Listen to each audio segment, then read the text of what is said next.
aqui o culto da vitória, tá bom? Porque nós estamos numa maratona muito grande. Então, quinta-feira estamos liberados, tá bom? Domingo nós temos o nosso culto da escola dominical normal, às 9 horas da manhã, uma grande aula será ministrada. E à noite, o grande culto. Convidamos a todos vocês para estarem presentes aqui, quem puder, né? Quem não é das congregações, da sede, está todo mundo convocado a virem, amém? Nossos visitantes, venham, Deus abençoe você ricamente. Aí, ocupou a vaga? Ocupou, né? Ô, Deilton, esse monte de lugar aqui na frente, não tem lugar? Hã? Ah, é da mídia? Ah, tá. É das meninas que estão na mídia aí, elas são da orquestra e da mídia, né? Então, deixa, daqui a pouco ela ocupa. Esse lugarzinho aí.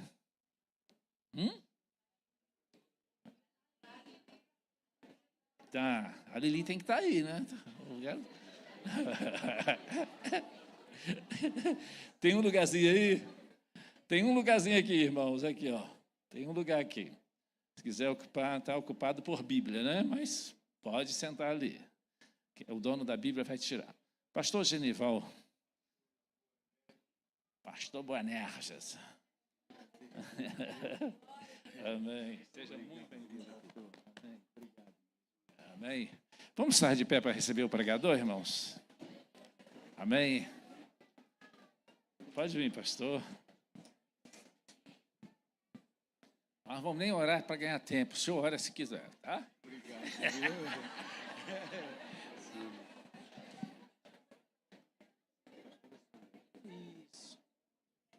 Queridos, com muita alegria, quero saudá-los na paz do Senhor. Amém. Quero aproveitar para lermos o texto, para conciliar ao tema tão bem sugestivo. Eu quero ler no livro do Gênesis, capítulo 21, versículo 10.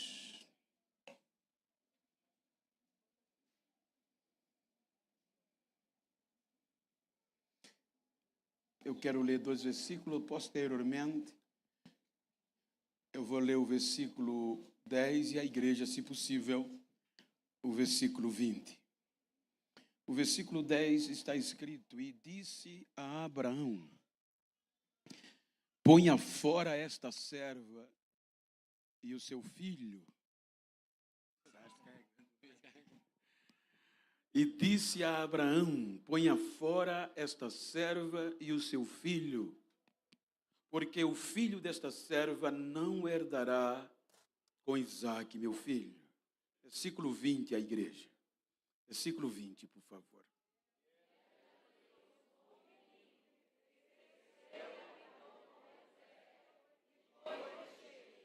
Amém? Queiram estar sentados, por favor, aqueles que assim podem fazê-lo. Enquanto, queridos, quero agradecer a Deus pelo privilégio de mais um ano poder estar entre vós, ministrando a palavra. E para isso quero agradecer ao pastor Boanerges, com a sua muito digna esposa, a pastora Sandra, o vice-presidente, pastor Leivson, com a sua muito digna esposa, pastora Michele. Em nome deles, agradeço a todo o corpo ministerial, a igreja. Que Deus os abençoe pela credibilidade dispensada a mim e pela honra a mim estendida. Que Deus vos recompense. Quero registrar gratidão ao irmão Luciano, irmã Mídia, pela predisposição de me conduzir desde do hotel até aqui. Que Deus recompense esse feito a vós, amigos. Sendo assim, eu quero tomar por base esse texto, tendo em vista que existe uma proposta temática, e eu quero, dentro do contexto bíblico, com o propósito de que nós saiamos daqui sabendo o privilégio que nos foi dado pela graça. Quando nós lemos a Bíblia, os irmãos hão de convir que Deus fez o ser humano perfeito. Gênesis, capítulo 1, versículo 26, a Bíblia diz que Deus nos fez perfeito, criou para nós vivermos eternamente. E isto, diz a Bíblia, que foi Deus que fez. Quando nós vamos para o capítulo 2 do Gênesis, eu vou pedir à igreja que participe até certo ponto, pois nós gostamos de citar a Bíblia. Capítulo 2, o homem, o ser humano, o ápice da criação de Deus, o único ser a se relacionar de forma íntima com Deus. Então Deus, capítulo 2 do Gênesis, versículo 8, a Bíblia diz que Deus planta um lugar, geograficamente falando, para se relacionar. Agora o homem se torna um adorador com o propósito de viver eternamente. Por favor, Gênesis, não sei se a mídia pode me ajudar. Gênesis capítulo 2, versículo 8. E leiam, por favor. 1, 2, 3.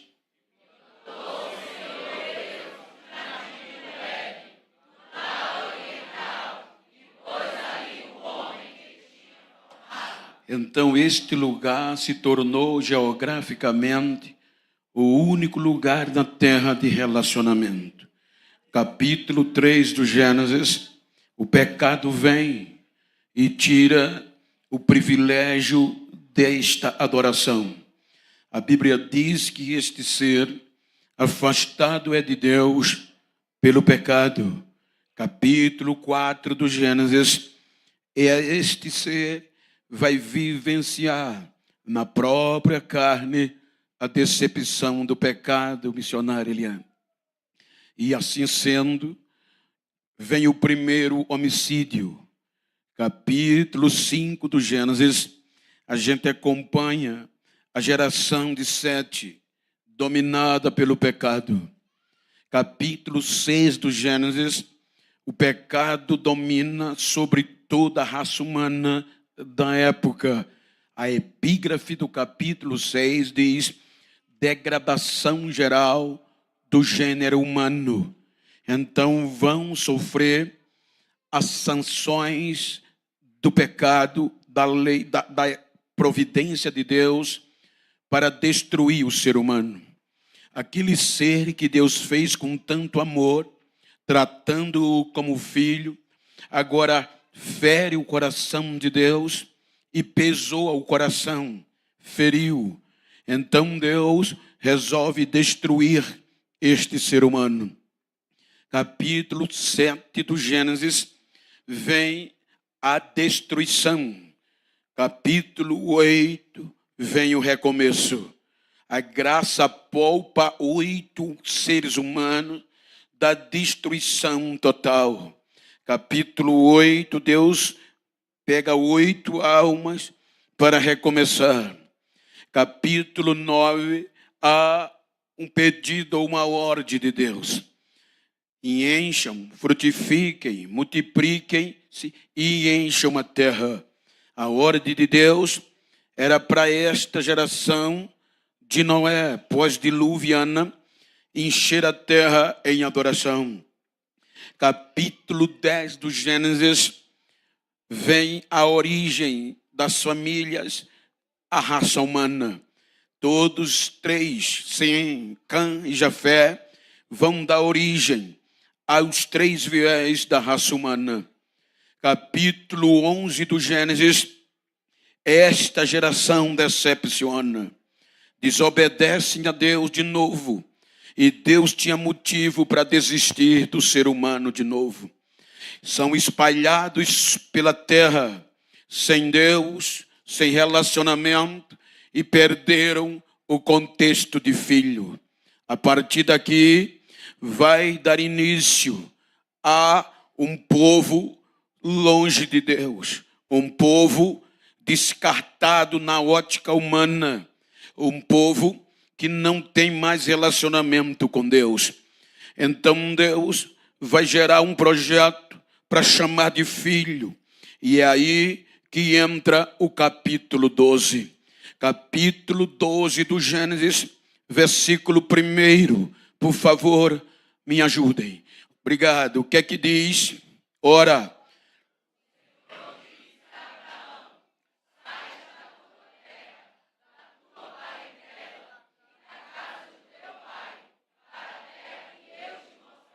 Ponto. Vejam que termina o assunto. Ponto final.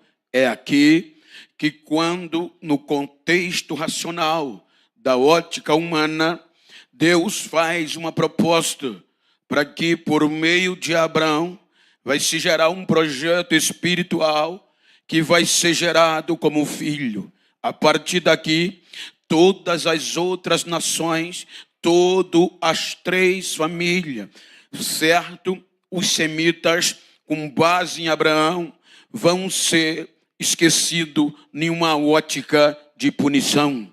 Então, veja que tem ponto final. Neste ponto final, do versículo 1 ao 2, dá-se-nos a entender que há questionamento por parte de Abraão, porque não era fácil. Hoje, nós temos a Bíblia, a história, e se Deus usar alguém aqui hoje e disser, olha, deixa Valparaíso e vai para uma terra que eu vou te mostrar. Nós temos a história, mas nós não vamos ser besta assim. Nós vamos orar, vamos questionar. Então, dentro da razão humana, Abraão questiona Deus. Então, o que é que Deus faz? Deus vai o motivar a aceitar a proposta. Veja o que é que diz o versículo 2, por favor. 1, 2, 3.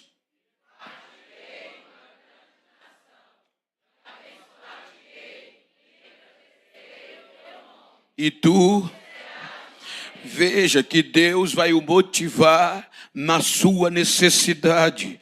Deus vai dar motivo a ele para aceitar a proposta. Até porque a Bíblia mostra que Sarai, mulher de Abraão, não tinha filhos. E sem ter filhos, na cultura, a vergonha vinha. Por exemplo, eu digo porque eu vivo com muitos amigos desta cultura até hoje. Ou seja, se eu sou um hebreu, vivia nesta época, e se eu não tivesse filho ao me casar, eu me tornava um opróbrio, eu e a minha esposa. Eu perdia o direito de voz na minha família. Eu perdia o direito de reputação na sociedade.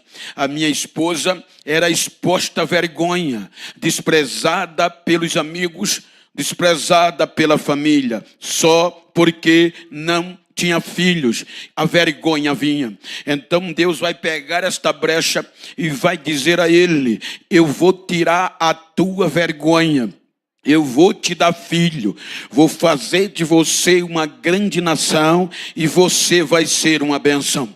Com base nisso, Deus diz o propósito no versículo 3. Eu abençoarei os que te abençoarem e amaldiçoarei os que te amaldiçoarem. E em ti serão benditas todas as famílias da terra.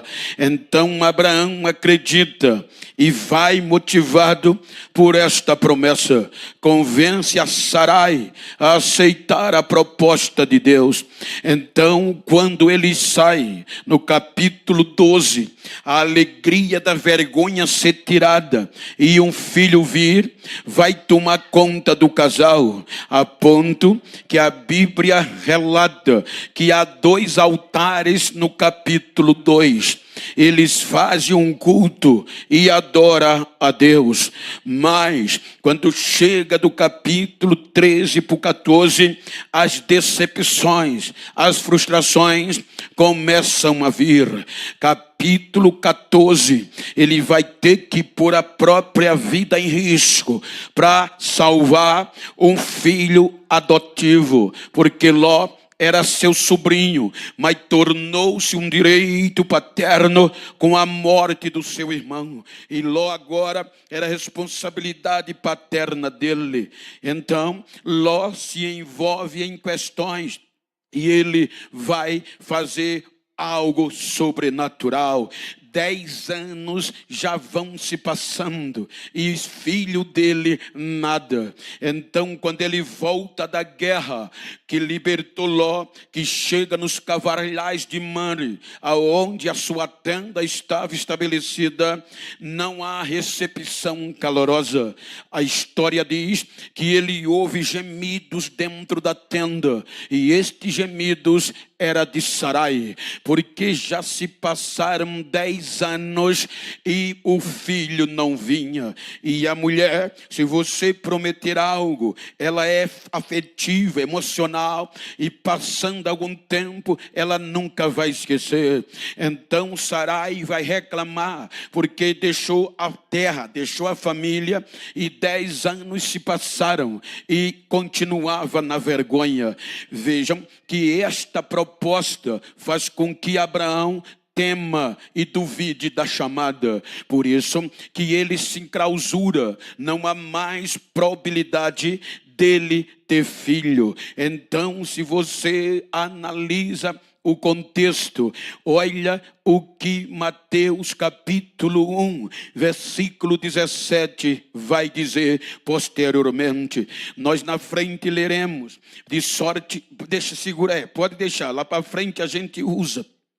Então Abraão se enclausura, duvida da proposta. Quando ele se enclausura, a ponto da dúvida em colocar ele dentro da tenda, sem ter coragem de sair, aí vem o capítulo 15, aí o capítulo 15 do Gênesis, versículo 1, diz a Bíblia, que depois destas coisas, quais coisas? Do capítulo 14, então Gênesis 15, 1, está escrito, depois destas coisas, veio a palavra do Senhor a Abraão em visão, dizendo: não temas, Abraão, eu sou teu escudo, o teu grandíssimo galardão.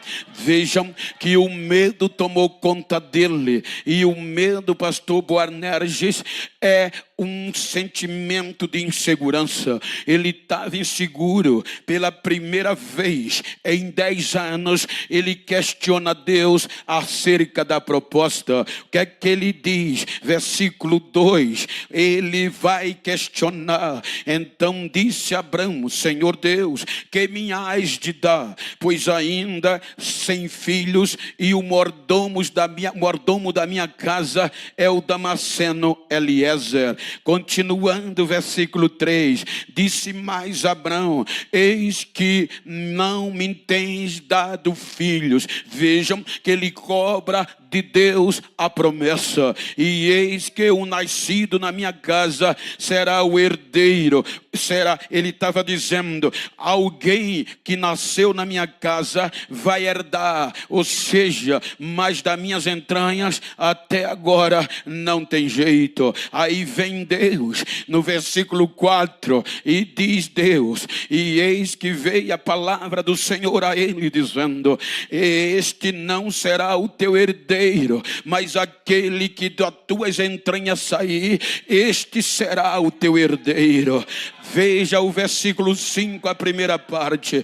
Então o levou fora da tenda. Veja que o Abraão estava numa situação depressiva tão grande que não teve força de sair da tenda. Foi Deus que o arrastou, disse: vem para fora. E pela Bíblia, do contexto posterior, já era dia. Se você ler capítulo 12 do capítulo 15, versículo 12, por favor, que aqui está escrito no começo: 15, e pondo-se o sol, versículo 17, que aqui está escrito, e ao sucedeu que posto o sol só se põe no final do dia. Então, quando Deus arrasta Abraão para fora, era dia, o sol já tinha raiado, porque Deus precisava renovar, e para renovar precisava sobrenatural, porque Deus diz a ele: olha para o céu e conta as estrelas, se é que podes contar. Só Deus faz isso. Era de dia, pelo contexto bíblico. Deus fez as estrelas brilhar mais do que o sol, porque se fosse à noite não precisava, porque para ver estrela de noite e cantar estrela durante a noite, eu fiz isso sem ser crente, e você também faz. Só precisa morar no interior ou faltar energia, você vê o brilho das estrelas. Mas Deus, para renovar um crente enclausurado, desanimado, Ele faz estrela brilhar mais do que o sol. Então olha para quem está ao teu lado e pergunta a ele: você foi chamado por Deus? Então te prepara para ver o sobrenatural, porque quem tem chamada vê estrela brilhar mais do que o sol durante o dia.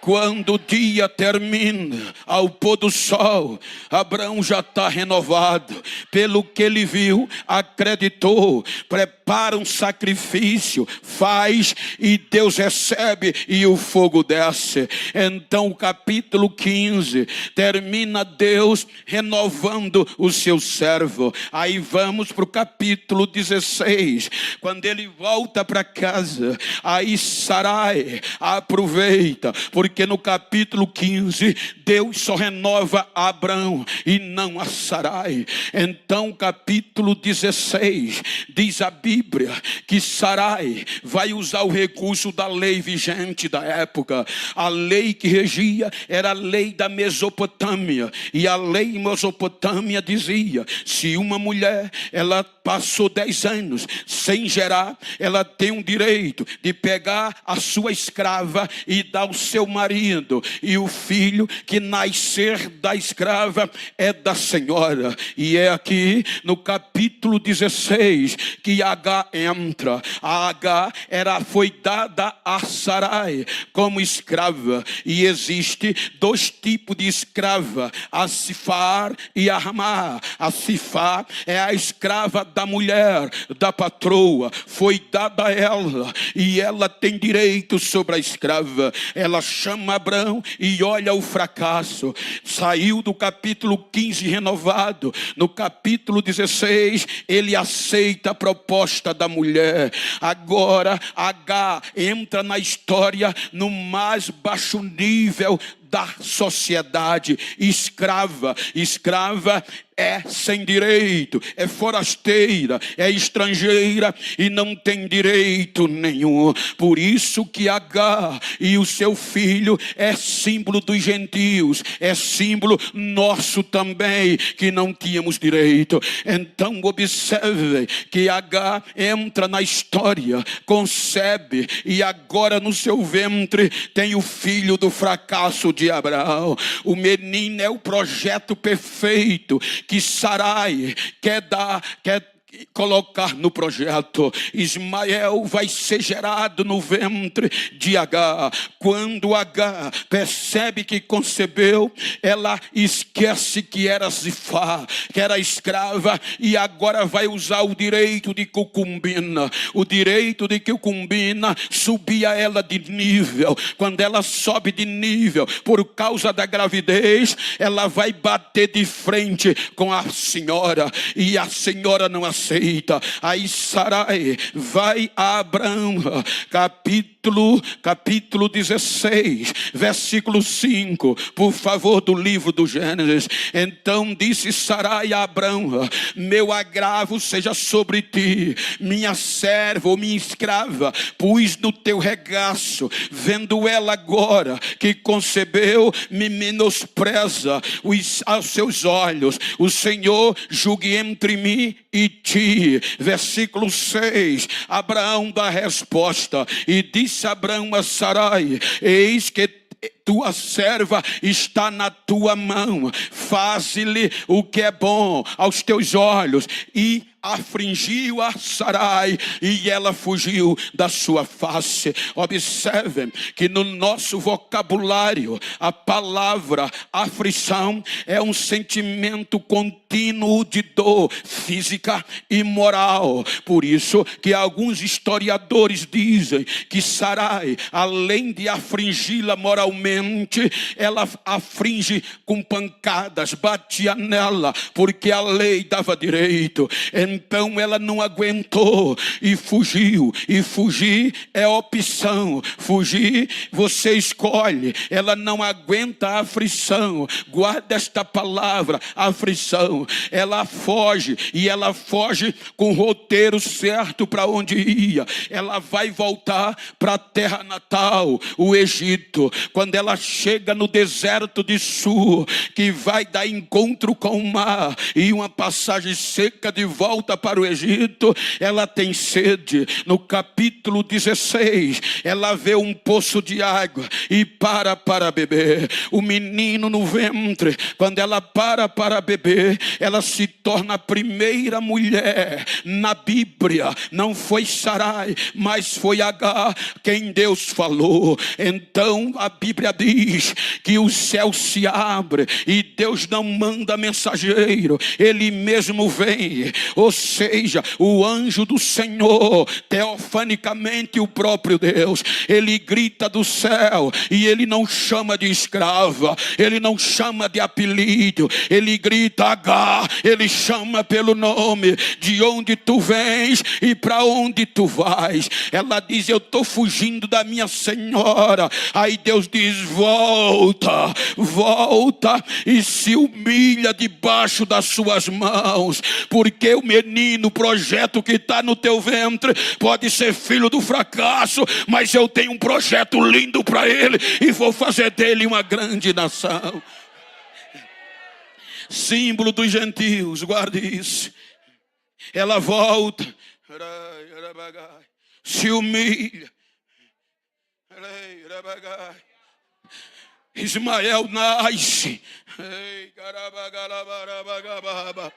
Ismael nasce. Mas já não era um projeto que enchia os olhos de Agar, porque tem o direito de ser filho de Sarai, melhor dizendo.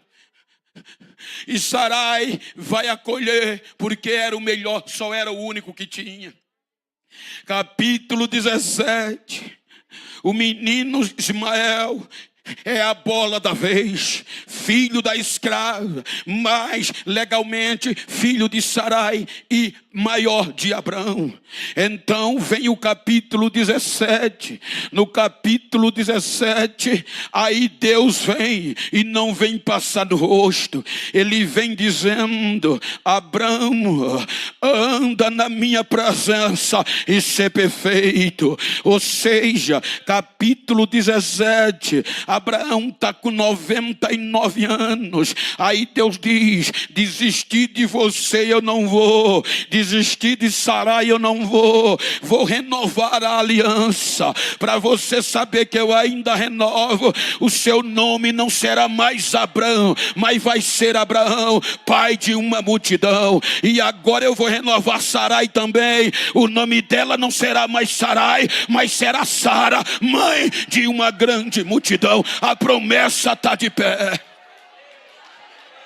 Olhe para quem está ao seu lado e diga: não desista, não desespere, vai dar tempo, vai dar certo.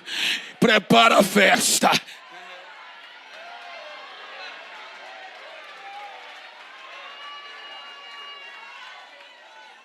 Capítulo 18 do Gênesis. O escritor diz que a situação piorou.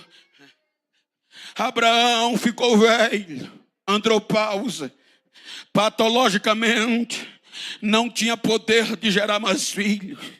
Toda possibilidade patológica desapareceu. A Bíblia diz que Sarai agora já era estéril e entrou na menopausa.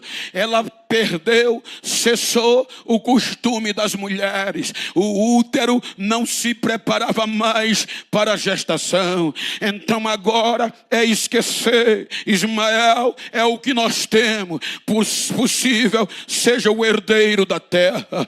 Então vem Deus. O escritor faz questão de dizer: ao meio-dia, na hora mais quente do dia, Abraão está debaixo de um pé de árvore, talvez já desanimado, 100 anos, 25 anos, e Deus não tirou-lhe a vergonha de, na hora mais quente do dia, é a hora do enfado, é que é a hora que tem tudo para não acontecer nada. Então vem 3 homens e vai falar com ele. Ele recebe a visita dos 3 homens, prepara um novilho, manda Sara preparar um almoço requintado, e no almoço a mulher não fica na sala e entra para detrás da parede. Cortina, vou usar parede. Então ela se esconde, e no diálogo da hora mais quente do dia, quando tudo ia dar errado, aí o anjo diz a Abraão: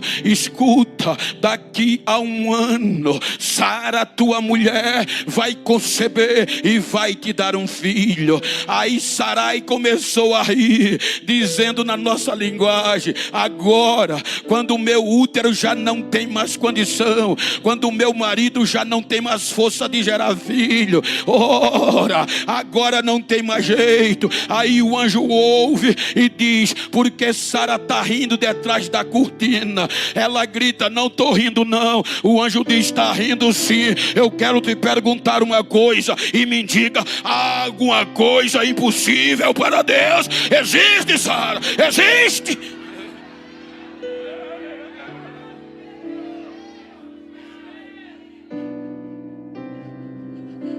Capítulo 19, capítulo 20, passa. Vem o capítulo 21. Capítulo 21, versículo 1. Leiam, por favor. 1, 2, 3.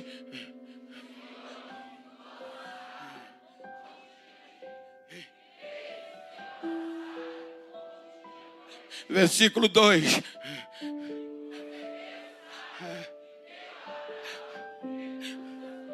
Quando não tinha mais jeito, Deus ainda faz quando não tem mais jeito na ótica humana. Deus ainda faz útero estéril, útero na menopausa voltar a gerar. Agora o projeto do capítulo 12, a vergonha sai. Versículo 8. O menino cresceu, e era a alegria dos pais quando ele parava de mamar, porque agora pode andar com o pai para o campo e oferecer sacrifício. Cresceu o menino. 1, 2, 3.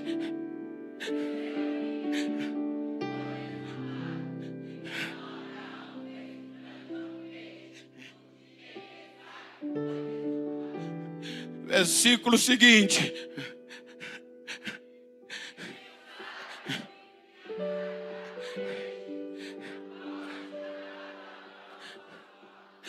E o versículo 10.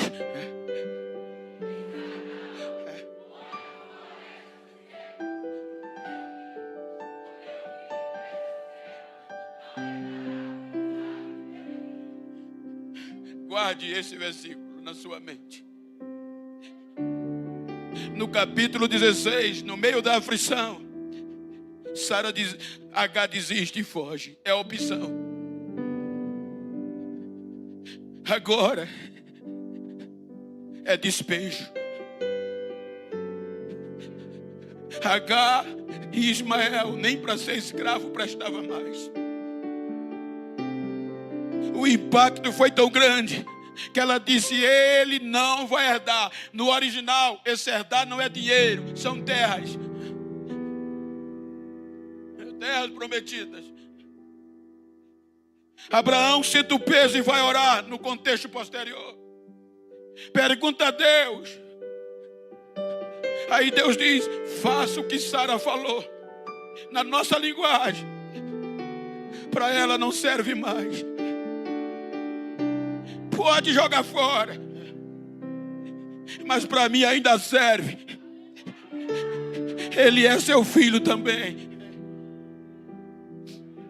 Abraão acorda de madrugada, pega a escrava, pega o seu filho, lhe dá um pouco de pão e um pouco de água, põe no ombro, dá-lhe o menino e diz: vaza. Nem para ser escrava prestava mais. No capítulo 16, ela tem roteiro pré-estabelecido: Egito. No capítulo 21, ela não sabe para onde vai. Ela entra no deserto de Berseba como escrava, com o filho do fracasso, um pouco de água, um pouco de pão, sem indenização, sem advogado, sem teto, sem direito, errante no deserto. A palavra errante é sem saber para onde vai. Quem você defenderia? A promessa é de Abraão e de Sara. Escravo não tem direito, mas a graça de Deus faz o contrário. Ele não vai em Canaã, a água se acaba, o pão se acaba, força física dela e do menino vai se esvaindo, os lábios do menino secam e vem os últimos suspiros. A Bíblia diz que ela pega o menino para não ver morrer o projeto de fracasso e joga debaixo de um pé de arbusto. Eu já fiz o deserto algumas vezes e você não vê árvore constante.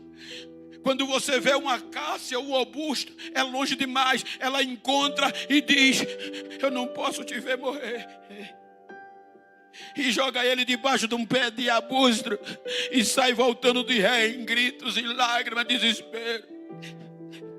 Nos últimos suspiros, a graça de Deus não vai em Abraão e em Sarai. A graça de Deus vai no deserto.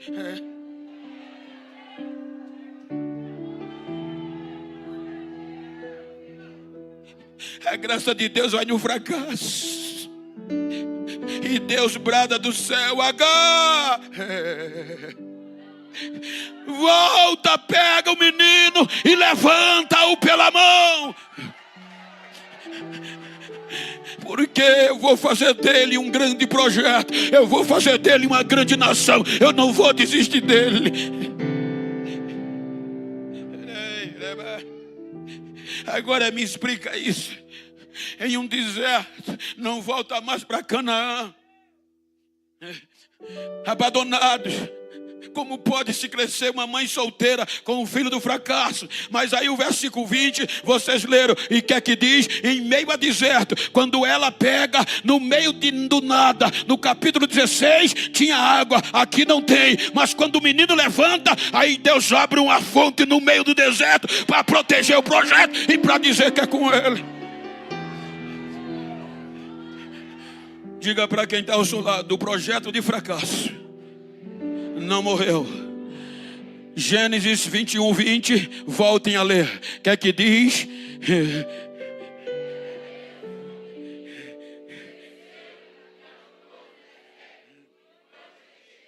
Como crescer num deserto inóspito? Como se tornar guerreiro saindo da mão da morte? É Deus no negócio, é Deus no projeto. Aí é esquecido, símbolo de nossos gentios. Aí Deus agora vai pôr em prática o projeto original: Isaac. Agar e Ismael gentios não têm direito, estrangeiros e escravos, agora não tem direito de filhos.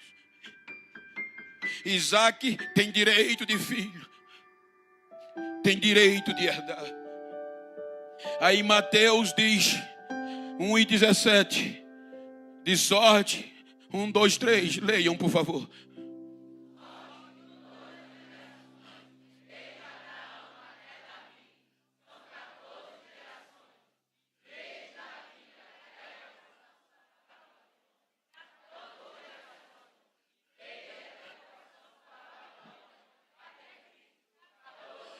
São 42 gerações que Deus envolve como filhos. Deus vai tratar agora os judeus como filhos. O escritor no Gênesis 46, 26, ele faz questão de delinear o projeto original de filho. Gênesis 46, 26. Ele diz que de todas as almas, da origem das entranhas de Abraão, Isaac e Jacó, que descem para o Egito, são 66 almas do projeto original que tem direito de filhos. Versículo 27, contando com os 2 filhos de José, com José e com Jacó, 70 almas. Depois de 430 anos, Deus vai investindo na primeira geração. E vai pegar Moisés e tirá-los do Egito, para estabelecê-los no Mediterrâneo, no meio da terra. E alguns historiadores dizem que aqui, o projeto original já contava com 3.600.000 que tinha direito de filho. Aí Deus diz, eu hoje te gerei. Tu és o meu filho. Aí Deus diz, eu vou te tirar como uma árvore produtiva. A oliveira é a árvore que produz aonde planta. Aí Deus diz, eu vou te tirar da escravidão com o direito de filho, vou te colocar no meio da terra. Isaías 41, 19 a seguir. Veja o que é que Deus diz com Israel: como oliveira produtiva, onde planta, floresce e frutifica, plantarei no deserto o cedro, a acácia e a murta e a oliveira, Israel. Porém no meio do ermo, juntamente com a faia, o pinheiro e o álamo. Versículo 20, que é que ele diz: para que todos vejam e saibam e considerem e juntamente entendam que a mão do Senhor fez isso, e o Santo de Israel foi quem criou, foi quem estabeleceu. Deus arranca a oliveira do Egito para plantá-lo no meio da terra mediterrânea, para que todas as nações, por meio da oliveira, vejam quem é Deus e reconheçam que Ele é. Sai da escravidão com direitos. Capítulo 24 do Êxodo, versículo 3. Tem uma aliança condicional. Moisés mata um novilho, pega metade do sangue, joga no altar, e a outra metade joga sobre o povo. Porque o povo disse: vamos fazer o que Deus falou.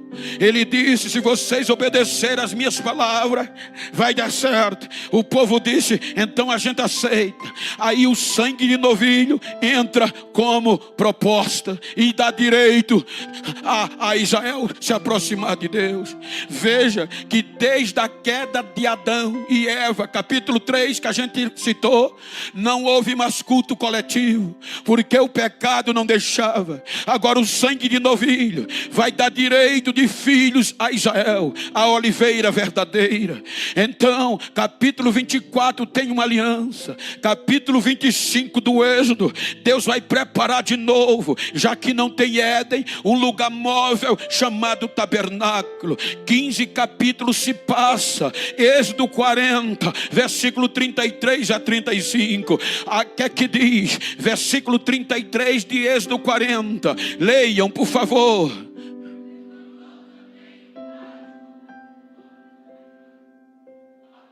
E pendurou a cortina.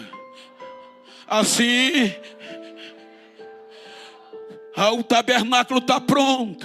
Tem lugar de adoração só para os judeus, só para os hebreus. Nós, símbolos gentios. E Agar e Ismael, símbolo dos gentios, fora. Aí vem o versículo 34. O culto é feito. E o que acontece?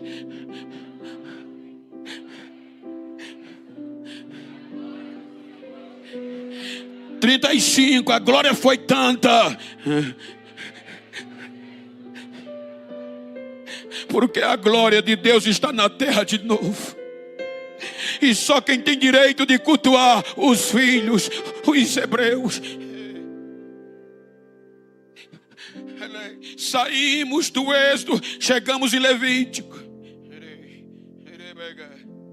Levítico 2, versículo 13.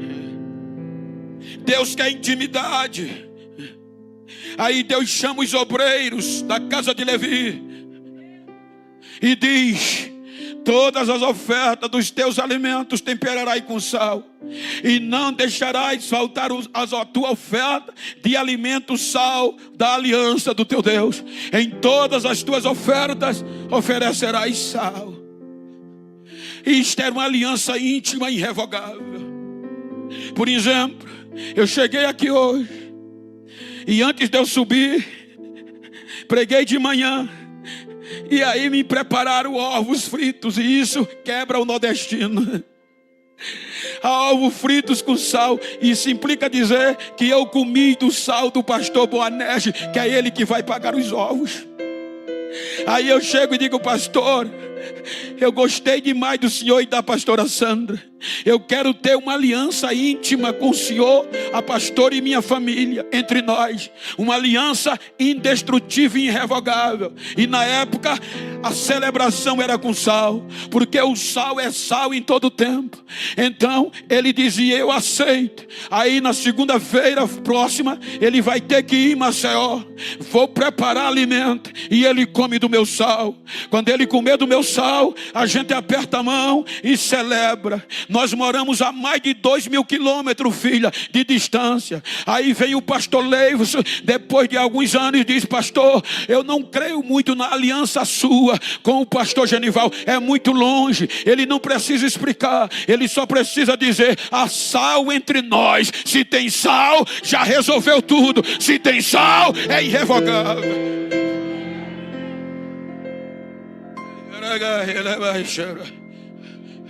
Aí Deus faz uma aliança de sal com Israel. Saímos de Número, vamos para Deuteronômio, vamos de Levítico para Número. Eles quebram uma aliança, Deus renova de novo. Vem Deuteronômio, segunda chance. Agora a nova geração de Deuteronômio entra na terra prometida como filhos, herdam a terra, e a gente fora. Deus da lei faz aliança com eles, e nós gentios, Agar e Ismael fora. Aí essa geração vai terminar no capítulo 21, versículo 25 de Juízes. Decepciona. E o que é que está escrito? Naqueles dias não havia rei em Israel, porém cada um fazia o que parecia reto em seus olhos. Esqueceram de Deus. Aí diz Mateus, 14 geração de filhos que Deus investiu. Abraão, Isaac, Jacó, Rubem, Simeão, Levi, Judá, Zebulon, Gade, Assé, Dan, Naftali, José e Benjamim. Deus pega Judá, Perez, Esrom, Arão, Aminadab, Naasson, a Salmão, a Boaz, a Obed, a Jessé. 14 geração, chamada de filhos, Oliveira. Decepciona, perde a presença de Deus e só chega até 1 Samuel 4:22. E os hinos não era mais de louvor, era de vergonha. 1 Samuel 4:22, eles cantavam o quê? 1, 2, 3.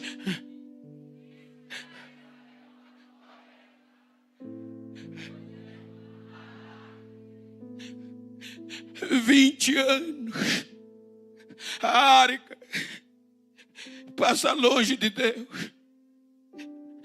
Deus faz os filisteus devolverem, mas eles não querem. Aí Mateus diz que de Davi vem Deus levantar mais 14 gerações. Davi traz a arca de volta, a glória volta. Agora vai ter culto de novo a Deus. Vai ter louvor, vai ter adoração, filhos com direito. Aí diz Mateus, Davi, Salomão, Roboão, Abias, Asa, Josafá, Jorão, Uzias, Jotão, Acais, Ezequias, Manassés. Vem Amon, vem Josias, Jeconia, vem o cativeiro. As 14 geração decepciona. Jeremias 52, versículo 12, versículo 13. As outras 14 geração considerada de oliveira, de filho, decepciona. E Jeremias traz o estrago. Jeremias 52, versículo 12. Eu vou ler que é grande. E no 5º mês, no 10º dia do mês, que era o 19º rei do rei Nabucodonosor, rei da Babilônia, Nabuzaradã, capitão da guarda, que assistia na presença do rei da Babilônia, veio a Jerusalém. Versículo 3 da igreja, o que é que está escrito?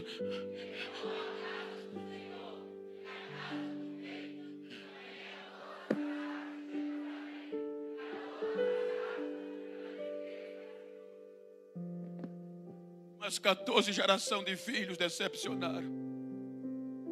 E nós fora.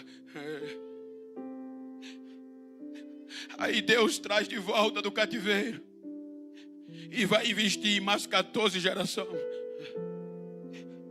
Salatiel, Zorobabel, Abiúde, Eliaquim, Azó, Zadok, Aqui, Eliúde, Eliasar, Matã, Jacó e José. Mais 14 gerações. E eles decepcionaram. Aí Deus diz: eu enviei os profetas e eles apedrejaram e mataram. Agora eu vou enviar o meu filho.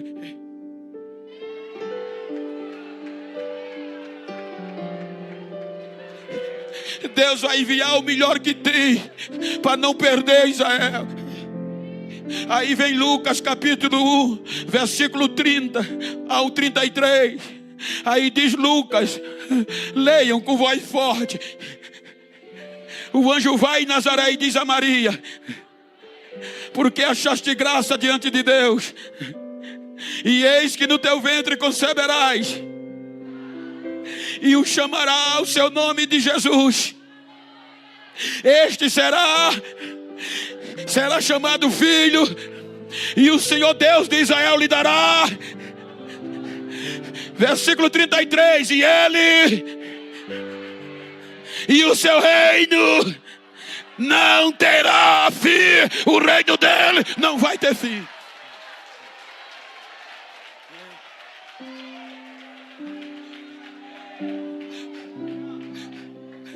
Ele veio para os que eram seus. João capítulo 1, versículo 11. Veio veio, mas os seus mais.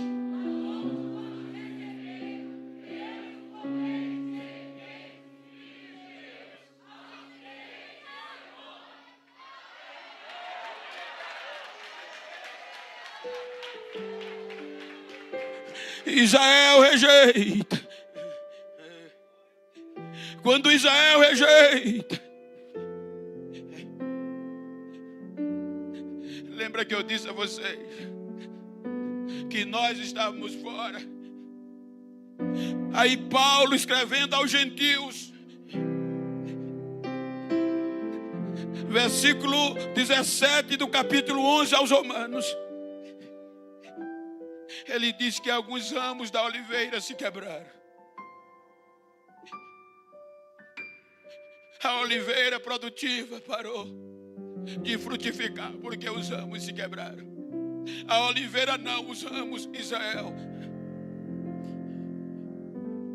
Deus enviou seus filhos para restaurá-lo e eles voltarem como filhos, como oliveira, continuar produzindo.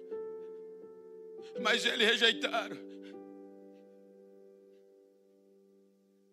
Aí Deus olhou para nós.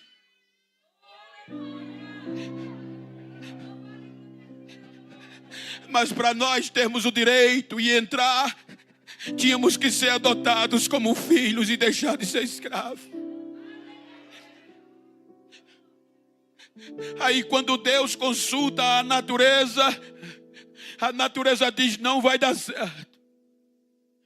Pegar o zambujeiro, a oliveira, gente, ela é tão produtiva que ela era plantada, podada, cultivada, fertilizada para produzir mais ainda. O zambujeiro crescia silvestremente.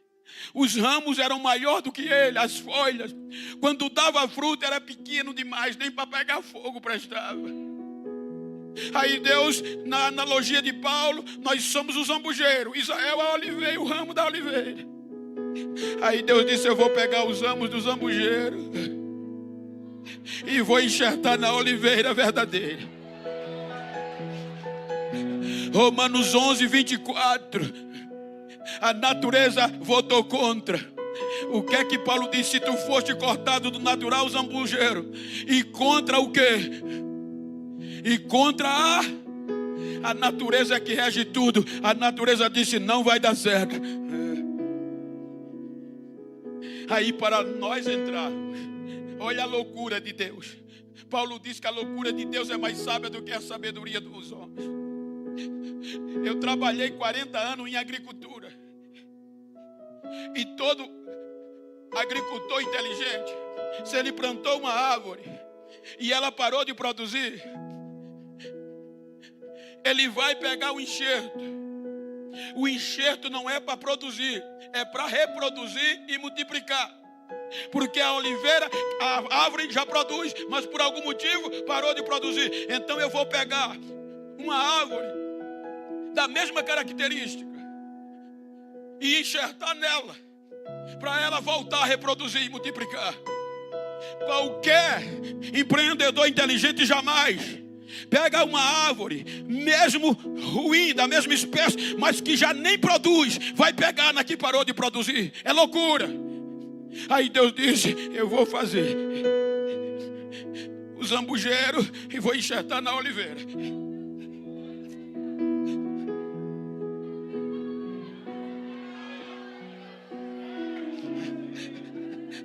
Mas para isso precisava algo para purificar o zambujeiro e transformá-lo.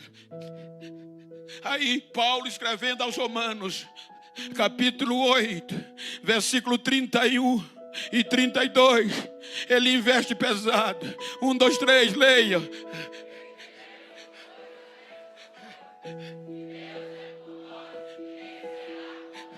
Versículo 32.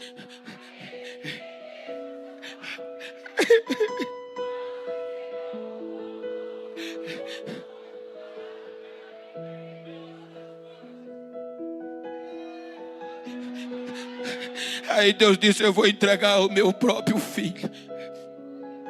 Quando Paulo está escrevendo aos Romanos, é gentil. Aí Deus agora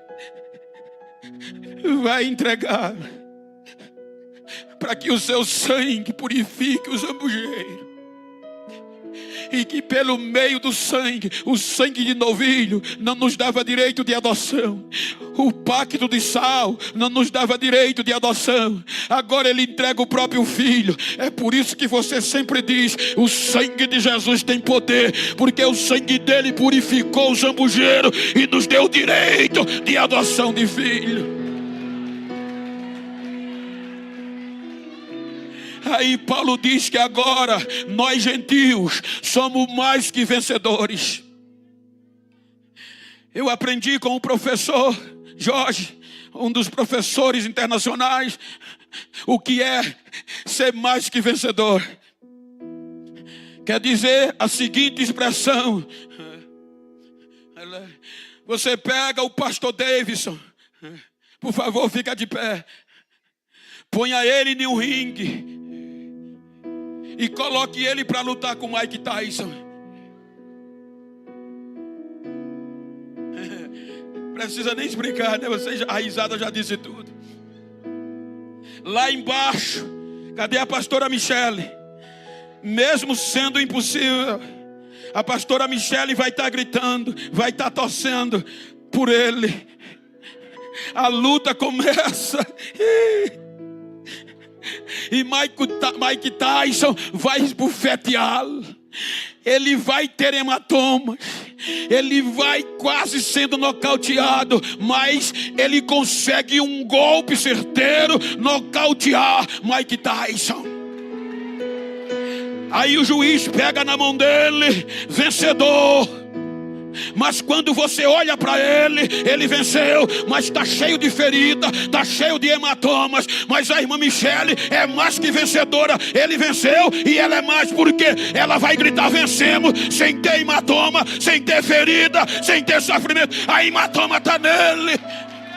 Aí Isaías diz: olhando nós para ele, nenhuma beleza vimos. Era um homem ferido, mas nós vencemos sem hematoma, sem ferimento.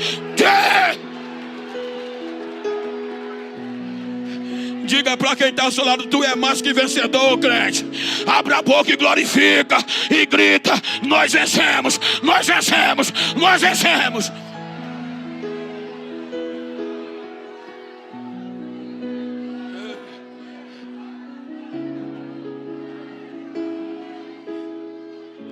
Por meio dos seus hematomas. Aí nós vamos entrar para concluir no tema. Quando Paulo escreve a carta aos gentios de Efésios, olha o que é que ele diz. Efésios 2:11 por diante. Só para você entender, eu vou ler os ímpares, vocês leram o pares. Ele está falando para nós que éramos escravos gentios. Mas agora ele diz: portanto, lembrai-vos que vós no outro tempo erais gentios na carne, chamados imundos pelos que na carne se diziam puro pela circuncisão, os judeus. Versículo 12: que naquele tempo,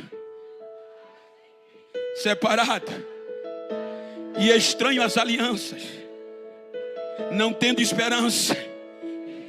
Versículo 13: mas agora, com voz forte, mas agora, em Cristo Jesus, vós que antes estava longe, já pelo sangue chegaste perto, porque Ele é a nossa paz, o qual de ambos os povos, judeu e gentil, fez um, e derrubando a parede da separação que estava no meio, na sua carne desfez a inimizade. Versículo 16: pela cruz, diga pela cruz, reconciliou ambos com Deus em um corpo, matando com ela a inimizade.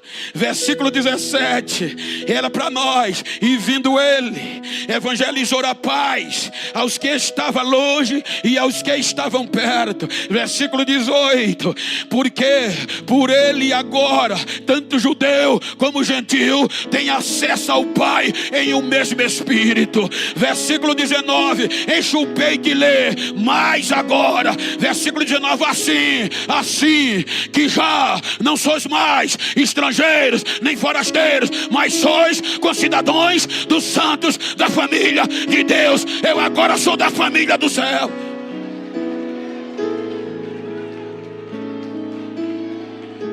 Agora Paulo vai arrebentar. Lembre que Sara disse: esse escravo não herdará com Isaac, meu filho. Romanos 8, 14 a 18. Que é que Paulo escreve aos gentios. Agora enche o peito que eu quero concluir. Paulo está escrevendo para nós, gentios, porque todos os que são guiados pelo Espírito de Deus são filhos de Deus. Por que não? Diga, por que não? Recebeste o espírito de escravidão para outra vez estarem com medo, mas recebeste o espírito de adoção de filho, pelo qual clamamos Abba Pai.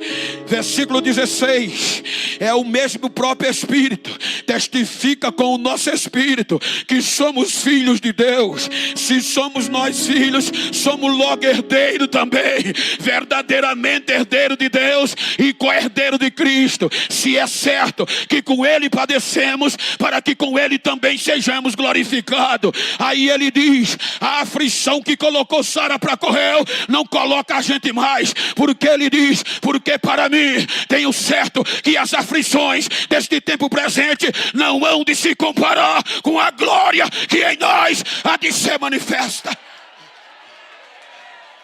Então bate no peito, olha para esse crente que está do teu lado, enche o peito e diga a ele: não sou mais escravo, agora eu sou filho, agora eu sou filho, agora eu sou filho, agora eu sou filho, eu tenho direito.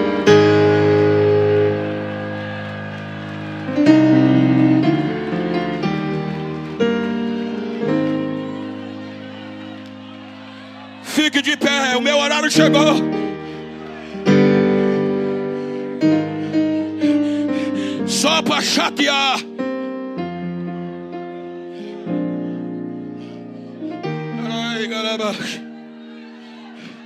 Só para chatear.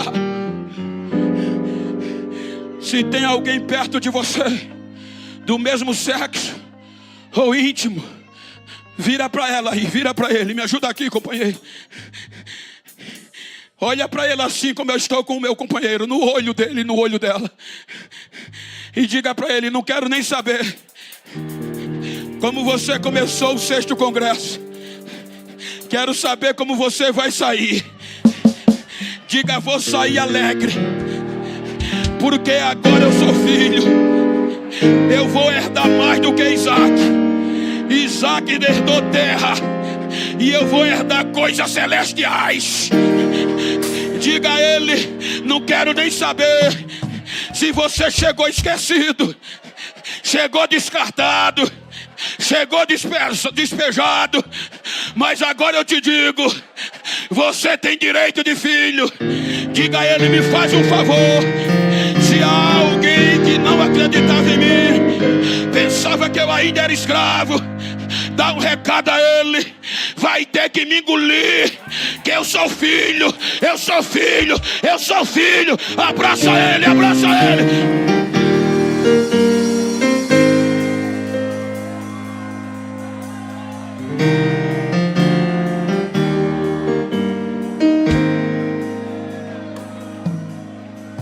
Te amo, Deus.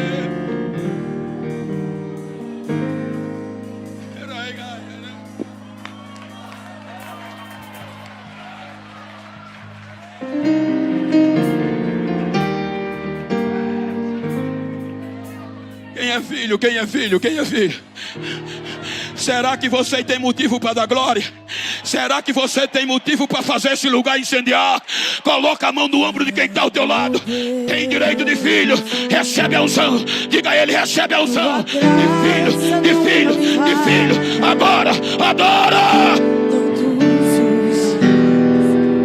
Eu estou em tuas mãos. Talvez o diabo fez você desistir, mas você tem direito. Cadê a primeira pessoa para recomeçar? Cadê a primeira vida afastada do evangelho que quer voltar e ter o direito de filho novamente? Cadê a primeira alma para Jesus? Venha! És fiel em todo tempo. Sara descartou, mas a graça de Deus não descartou. Entramos.